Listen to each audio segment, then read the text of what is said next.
যারা আসবেন ওনারা বসবেন। একবার তাকবীর দেন তো। নারে তাকবীর, খুব জোরে বলেন নারে তাকবীর। আল্লাহু আকবার, মাশাআল্লাহ। তো বলছিলাম সেই সাইদ বিন আমির আল-জুমাহি রাদিয়াল্লাহু তাআলা আনহু এবার বলছেন, খলিফাতুল মুসলিমিন, আমি কেন দিনের বেলায় সময় দিই, রাতের বেলায় সময় দিতে পারি না? এই জন্য যে সারা রাত আমি আল্লাহর ইবাদতে কাটিয়ে দিই। এবার বলেন তো আমরা কি করি?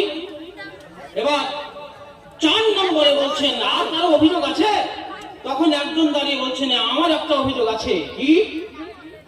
যখন সাঈদ বিন আমির আল-জুমাহি কথা বলেন, কথা বলার সময় বলতে বলতে হঠাৎ করে অজ্ঞান হয়ে পড়ে যান। যখন অজ্ঞান হয়ে পড়ে যান তখন আর তিনি কোনো কথা বলতে পারেন না। যদি কোনো নেতা অজ্ঞান হয়ে পড়ে যান তাহলে সেই নেতা কিভাবে রাষ্ট্র চালাবে? আমিরুল মুমিনিন খলিফাতুল মুসলিমিন, আপনি এমন নেতা করেছেন সে কথা বলতে বলতে অজ্ঞান হয়ে পড়ে যান।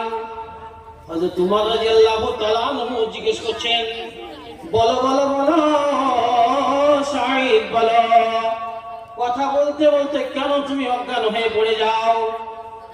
সাঈদ বিন আমির আল-জুমাহি রাদিয়াল্লাহু তাআলা আনহু বলছেন, আমি এই জন্য অজ্ঞান হয়ে পড়ে যাই, হে আমিরুল মুমিনিন, আমি যখন ইসলাম গ্রহণ করেছিলাম আল্লাহর নবীর জামানায়, তখন একজন সাহাবী যার নাম হচ্ছে খুবাইব ইবনে আদি রাদিয়াল্লাহু তাআলা আনহু, তখন তাকে কাফেররা ধরে নিয়ে আসলো এবং ধরে নিয়ে এসে তাকে বন্দী করানো হলো। আর বন্দী করে তারা অস্ত্র দিয়ে এক এক করে একটা একটা করে অঙ্গ কাটতেছিল আর বলতেছিল, হে খুবাইব, ইসলাম ছাড়বে না, তুমি এই মানে জুলুম সহ্য করবে? সে বলেছিল, কোনদিন ইসলাম ছাড়বো না, আমাকে হত্যা করা যা হলো ইসলাম আমি ছাড়বো না। এইভাবে নির্মম ভাবে হত্যা করা হয়েছিল খুবাইবকে। এক এক করে অঙ্গ প্রত্যঙ্গ তার কেটে নেওয়া হয়েছিল। তাকে বলা হয়েছিল, খুবাইব, তুমি যদি বলো তোমার জায়গায় নবী মুহাম্মদ হবে তাহলেই তোমাকে আমরা ছেড়ে দেব। খুবাইব বলেছিলেন, একবার নয়, দুইবার নয়, শত শত বার যদি খুবাইবকে হত্যা করানো হয়, শত শত বার যদি খুবাইবকে এক এক অঙ্গ প্রত্যঙ্গ কেটে নেওয়া হয়, তবে বলবো না এখানে মুহাম্মদ আমার জায়গায় হবে।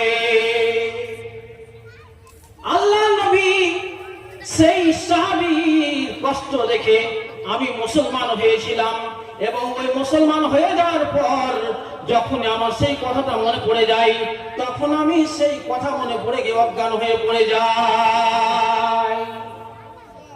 চিন্তা করতে পেরেছেন? আপনি চিন্তা ভাবনা করুন, আমরা নিজের চরিত্রটাকে, নিজের আখলাককে কি পর্যায়ে আমরা নিজের আখলাক করেছি। আমরা নিজের চরিত্রকে আল্লাহ নবী মুহাম্মদুর রাসূলুল্লাহ সাল্লাল্লাহু আলাইহি ওয়াসাল্লামের চরিত্রের মতো করতে পারি না কেন? যেহেতু শেষে নিবেদন হবে যে আমরা সকলেই নিজের চরিত্রকে গঠন করব, নিজের চরিত্রকে আল্লাহ নবীর চরিত্র অনুযায়ী আমরা সকলেই সেইভাবে নিজের চরিত্রকে গঠন করবো ইনশাআল্লাহ। এবার আমি একটা সংক্ষিপ্ত আকারে ছোট্ট একটা গজল বলে ছেড়ে দিচ্ছি ইনশাআল্লাহ। আমার মরণ আসিবে কখন কেউ তো জানে না,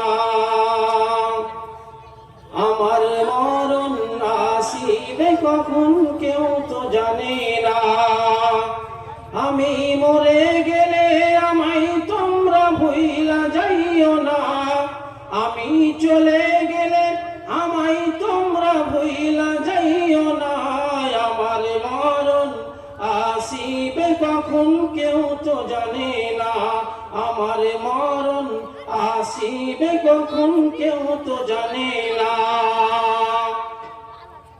এই দুনিয়া চিরজীবন থাকার জায়গা না, অন্ধকার কবর যে আমার আসল ঠিকানা। এই দুনিয়া চিরজীবন থাকার জায়গা না, অন্ধকার কবর যে আমার আসল ঠিকানা। আমার মরণ আসিবে কখন কেউ তো জানে না। এখান থেকে আমার প্রধান বক্তা আপনাদের চলে এসছে, এখান থেকে আমার বক্তব্য টানছি, বলার মাধ্যমে ক্ষমা করবেন। আসসালামু আলাইকুম ওয়া রাহমাতুল্লাহি ওয়া বারাকাতুহু।